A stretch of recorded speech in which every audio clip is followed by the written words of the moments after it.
शांति। ओम शांति। ओम शांति। आज सर्व बच्चों को विशेष आत्मा बनाने वाले बाप दादा हर एक होली हंस की विशेषता देख रहे हैं। जैसे हंस की निर्णय शक्ति और परखने की शक्ति विशेष होती है। कहते हैं ना कि मोती और कंकड़ दो तो उसमें से मोती चुन लेता है, दूध और पानी दो तो दूध निकाल लेता है। तो इसलिए ग्रहण करने की शक्ति भी विशेष है, जो मोती और कंकड़ दोनों को परखता है। एक तो परख लिया, फिर निर्णय लिया, ग्रहण किया, है ना। तो इसलिए ग्रहण करने की शक्ति भी विशेष है, जो मोती और कंकड़ दोनों को परखता है और फिर निर्णय करता है। उसके बाद मोती ग्रहण करता है और कंकड़ और पत्थर छोड़ देता है। हम ऐसा करते हैं? हम ऐसा करते हैं?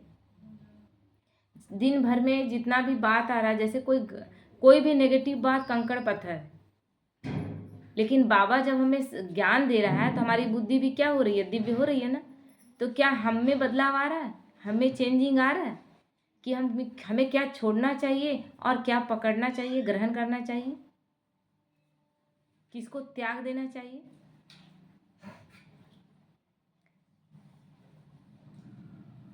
तो परखना, निर्णय करना और ग्रहण करना अर्थात धारण करना, तीनों शक्तियों की विशेषता के कारण संगम युगी सरस्वती माँ की सवारी क्या दिखाते हैं? हंस दिखाते हैं। और सरस्वती क्या है? ज्ञान की देवी है, यानी जिसके अंदर सारा ज्ञान है। तो जिसके अंदर सारा ज्ञान है उसके पास सारी शक्तियाँ कब यूज करनी है, किस ज्ञान को किस वक्त यूज करना है, वो आता है। तो आज बाबा कह रहा है हंस दिखाया, तो एक सरस्वती माँ का यादगार नहीं है ये? क्या एक सरस्वती मम्मा है और बाकी हम सब ज्ञान धारण कर रहे हैं? क्या हम नहीं हैं? हम सब है ना। तो एक सरस्वती माँ का यादगार नहीं, लेकिन माँ समान बनने वाली ज्ञान बिना वादिनी आप सभी हो। क्योंकि हम सब भी ज्ञान धारण कर रहे हैं अपने अपने शक्ति अनुसार। दे तो वो सबको एक समान रहा है। अब मम्मा उसमें से नंबर 1 गई, वो फर्स्ट आई, कोई सेकंड, कोई थर्ड, कोई फेल भी हो रहा है।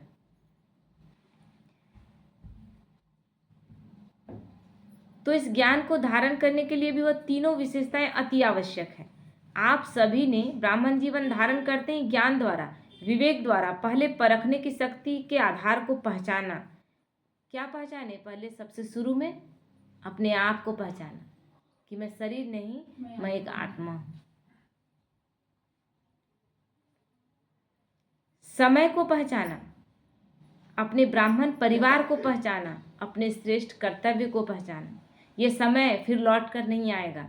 ये संगम का समय हीरे के समान है, एक एक पल बहुत कीमती है। अपने ब्राह्मण परिवार को पहचाना कि हम ही सब ब्राह्मण आत्माएं, 33 करोड़ आत्माएं सतयुग और त्रेता में रोल निभाने वाली। तो किसी से कोई वैर रखना है? कैसे रहना है? बाबा बार बार अभी क्या कह रहा है? एकता में रहना है, संगठन में रहना है, एक दूसरे के संस्कारों को मिलाकर चलना है।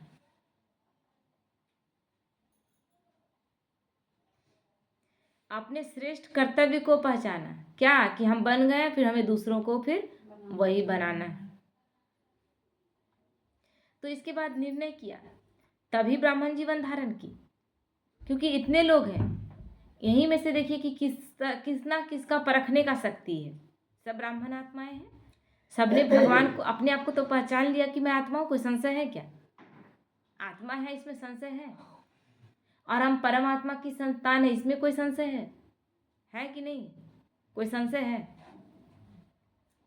परमात्मा की संतान है ना? अच्छे से बोलिए कि हाँ है, निश्चय दिखना चाहिए, है ना। तो जब ये निश्चय है कि परमात्मा की संतान है, तो फिर धारणा कैसी होनी चाहिए? परफेक्ट होनी चाहिए ना। तो इसमें नंबरवार कैसे हो जाते हैं? कितना धारण किया, कितना अच्छे से परखा और पहचाना। अच्छे से पहचान लिए, परख लिए, तब तो निर्णय करेंगे कि हाँ बाबा के बनेंगे कि नहीं बनेंगे। तो जब निर्णय ले लिए कि बनेंगे, तो आधा अधूरा बनेंगे क्या कि पूरा का पूरा बनेंगे? तो यह वही कितने लोग हैं जो मतलब कहते हैं कि इसमें एक बहुत चीज छुड़ा दिया जाता है, कैसे इसमें जुड़ा जाए, है ना। बहुत लोग यही बात कहते हैं। कितने हम देखे कि पार्टी में गए ना, तो देखे कि सब खा रहे हैं वहाँ पर, और हम देखे अपने आप को, हम तो गए और पूरे पार्टी में घूमे, हर एक चीज़ को देखें कि क्या खिलाया जा रहा है। साथ में जो लोग थे बोले कि तुम मत जाना, जाएगी तो खाने का तुमको मन करेगा ना। बोले क्यों मन करेगा, इतना कमज़ोर है क्या कि मन करेगा, क्यों मन करेगा, घूम के देखेंगे, दृष्टि देंगे।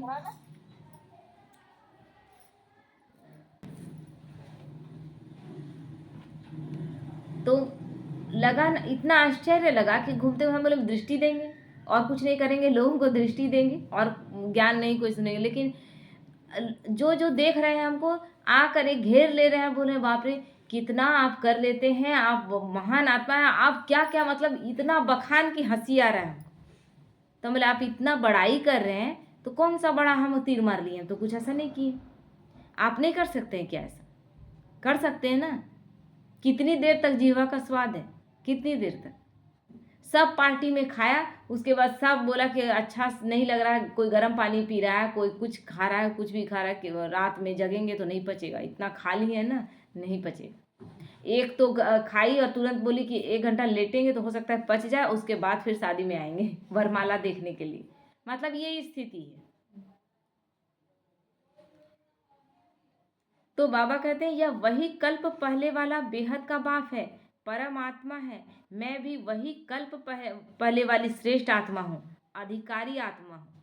इस परखने के बाद निर्णय किया, तब भगवान के बने, ऐसे बन गए। पहले परखे, तब निर्णय लिए और तब बने। तो बिना बाप को परखने के निर्णय नहीं कर सकते।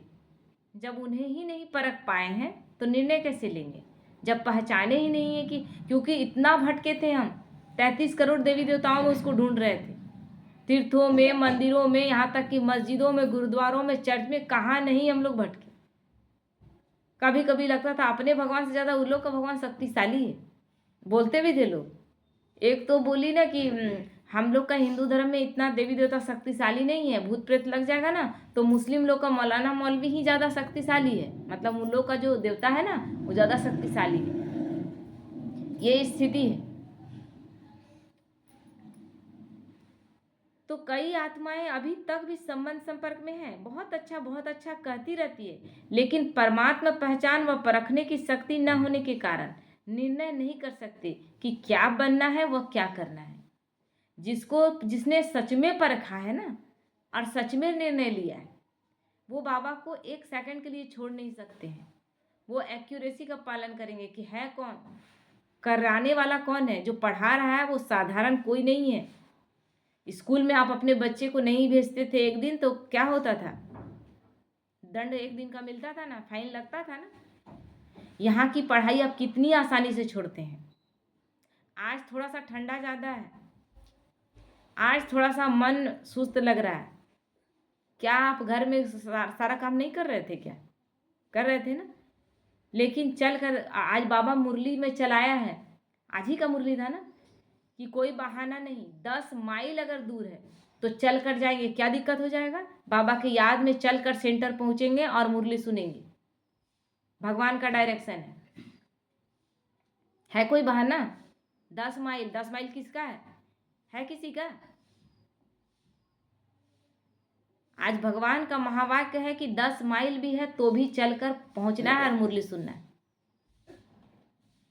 फिर कैसी गोप गोपियाँ, ऐसी गोप गोपियाँ कि बोल रहे हैं कि आज थोड़ा सा ठंडा लग रहा है, आज थोड़ा सा गर्मी लग रहा है, आज थोड़ा तबीयत सुस्त लग रहा है तो आज मुरली नहीं सुनेंगे। ऐसों को गोप गोपी कहेंगे क्या बाबा। गोपियाँ वो जो भगवान की दीवानी थी।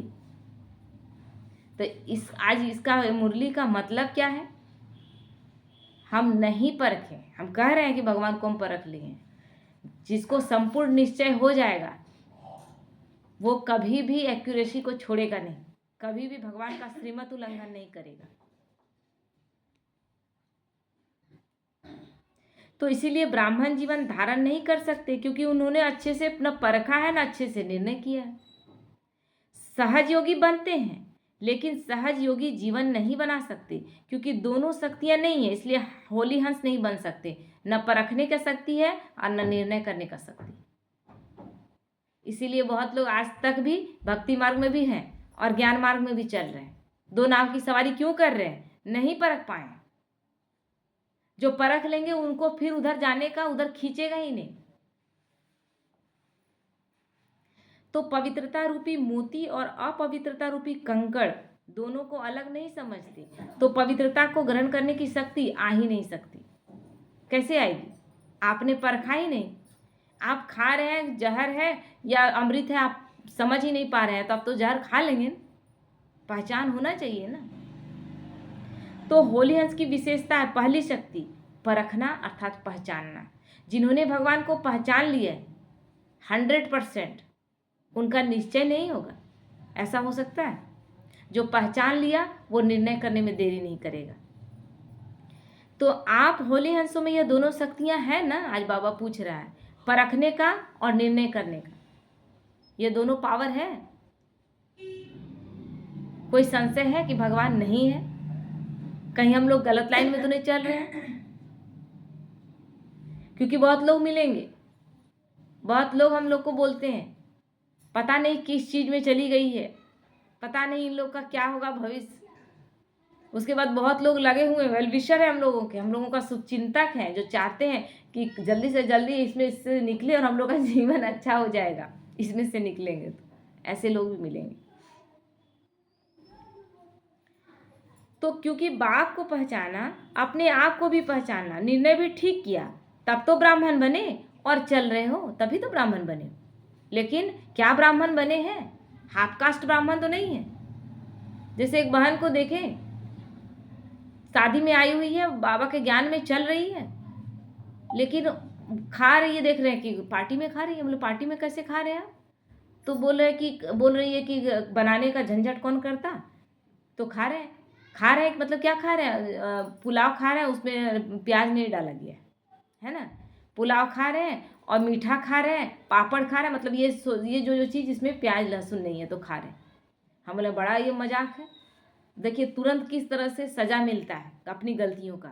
ऐसा कभी की नहीं, बहुत अच्छा से धारणा में चल रही है, लेकिन यहाँ एक दिन के लिए आप या तो बिना खाए रह जाए, फल में रह जाए, या फिर अपना कुछ क्या बनाकर, अपने जी जहाँ भी आए हैं क्या आप अपना कुछ बनाकर नहीं खा सकते? लेकिन भगवान किस तरह से तुरंत इन सब चीज़ों को, श्रीमत उल्लंघन करने पर सजा कैसे मिलता है, तुरंत अनुभव हुआ। हम तो बोले कि इससे अच्छा कि आपको नहीं करना चाहिए धारणा। ये फालतू धारणा, दिखावे का धारणा मत कीजिए, या तो कीजिए या फिर नहीं कीजिए। अगले दिन क्या होता है, क्योंकि अब तो शादी निपट गया, अगले दिन फिर लोग घर के सदस्यों के लिए कैटरर फिर खाना बनाया। उसमें खाने गई है, उसको पता ही नहीं, उसका बताया गया कि प्याज लहसुन नहीं डाला गया है। तो सब्जी चावल लेके बैठ गई, दाल सब्जी चावल लेके बैठी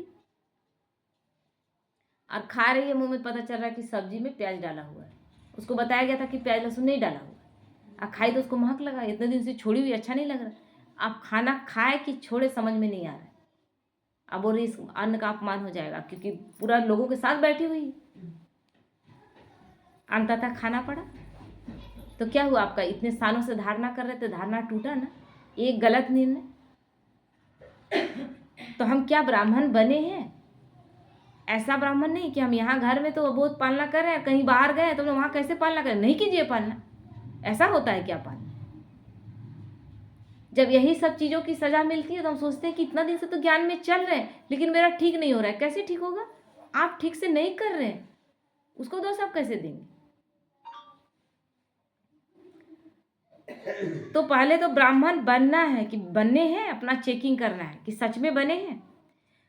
तो इस बात में तो सब पक्के पास हो, लेकिन जो सेवा करते हो और कर्म में आते हो, सारे दिन की दिनचर्या में जो कर्म करते हो, संबंध संपर्क में आते हो, उसमें सफलतापूर्वक हर कर्म रहे व हर संपर्क वाली आत्मा के संबंध में आने में सदा सफलता रहे।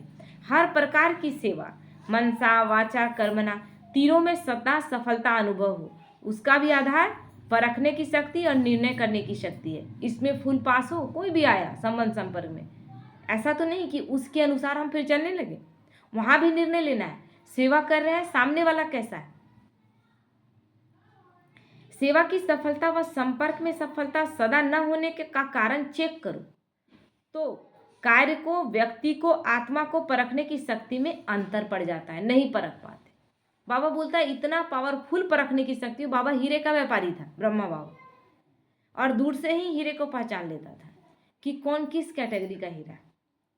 और इसलिए उनका ऐसा परख शक्ति था कि मनुष्य को देखते भी परख लेते थे कि ये। और सिर्फ बाबा का ही नहीं, मान लीजिए बाबा तो हीरे का व्यापारी था, मम्मा तो हीरे का व्यापारी नहीं थी, लेकिन इतना पावरफुल एकाग्रता का शक्ति था कि 1 सेकंड में पहचान लेती थी।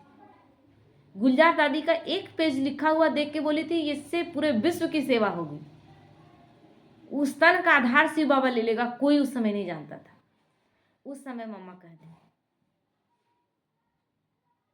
एक छोटे से पेज में कुछ लिखा हुआ वाक्य, उसका अपना वाक्य, उसको देखकर कैसे, मतलब परखने का शक्ति कैसा।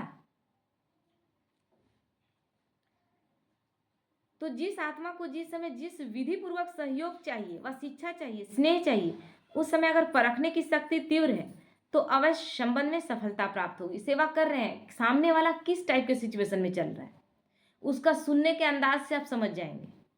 कोई जम्हाई ले रहा है, उसके चेहरे में सुस्ती है, उसको नहीं सुनने का मन है, वहाँ क्या करना है, बहुत कम में निपटा देना है ना, बहुत कम में उसको निपटा देना। कुछ है कि उसके अंदर जिज्ञासा है, एक प्रश्न खत्म नहीं होता, दूसरा आ जाता है, उसको बताने में आपको खुद भी बहुत अच्छा लगेगा। दूसरा प्रश्न अभी जवाब दे ही रहे कि तीसरा उसके पास है, मतलब उसको लगता है कि हम कितनी जल्दी जान लें, जिज्ञासु। तो ये परखना है, क्योंकि परखेंगे वैसे लोगों को देना है, मतलब अच्छे से समझाना है, तो ये धारण कर पाएंगे। और जो लोग जम्हाई ले रहे हैं, सुस्ती में मन नहीं लग रहा है, आँख कभी झपकी ले रहा है, इनका इच्छा भी नहीं, पावर ही नहीं है ले अब धारण करने का, तो वहाँ टाइम क्यों वेस्ट करेंगे हम।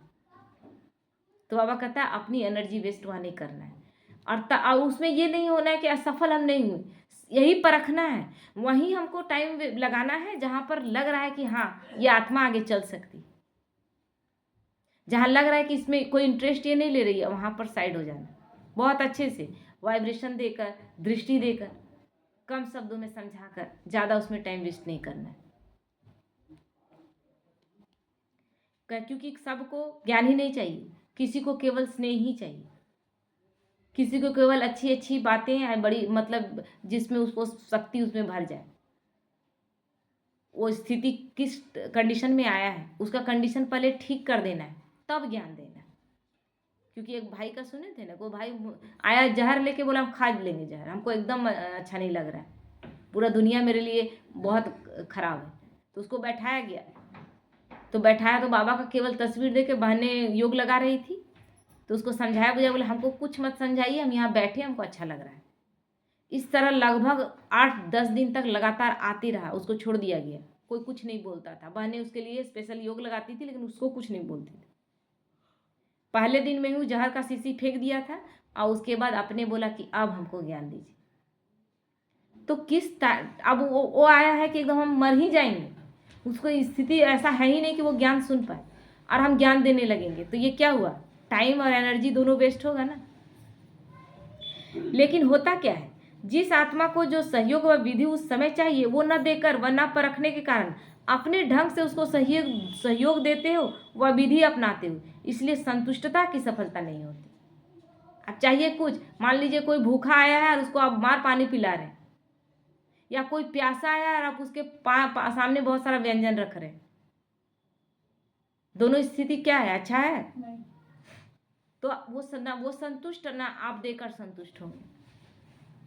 तो जैसे शारीरिक बीमारी को परखने की डॉक्टर को विधि ना आए तो क्या होता है, डॉक्टर अगर नहीं पकड़ पाएगा तो उल्टा पुल्टा इलाज कर देगा, बीमारी और बढ़ जाएगा, घटेगा। तो हम भी यहाँ क्या हैं, रूहानी सर्जन, मास्टर सर्जन, तो हमें भी सबको परखना है, सामने वाला आया है उसकी स्थिति कैसी है।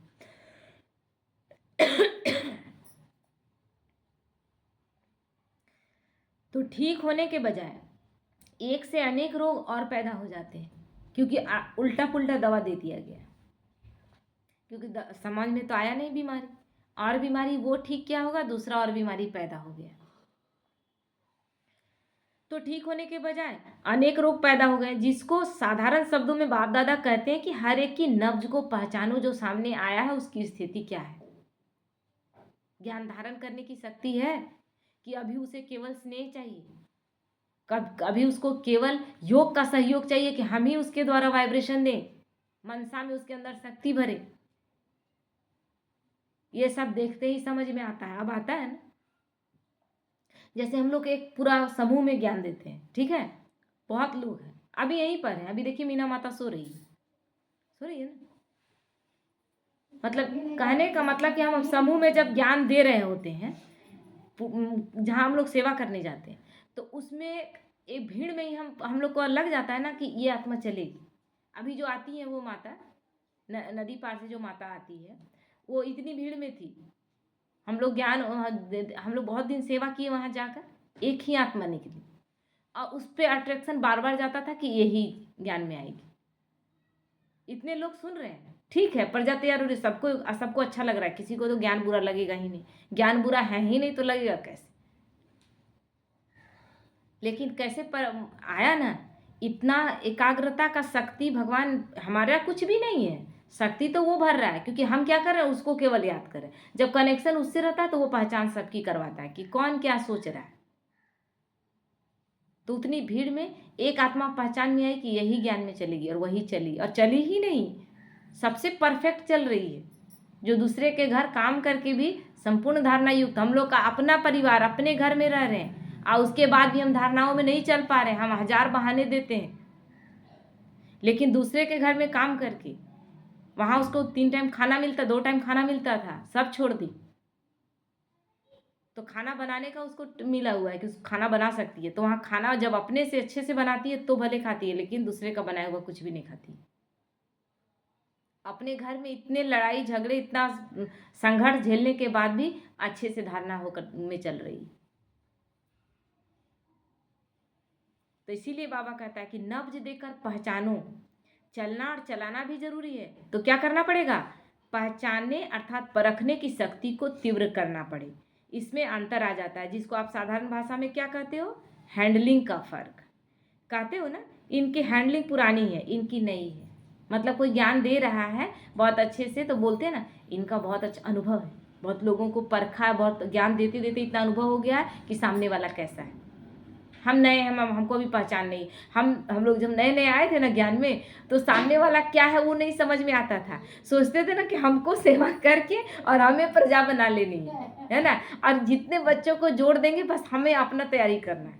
समझ नहीं था, लेकिन अब समझ में आया, अब धीरे धीरे समझ में आने लगा। सामने वाला कैसा सुन रहा है वहाँ कम शब्दों में समाप्त करते हैं, जिसको इंटरेस्ट है उसको फिर अच्छे से समझाया जाता है। ठीक है, ओम शांति।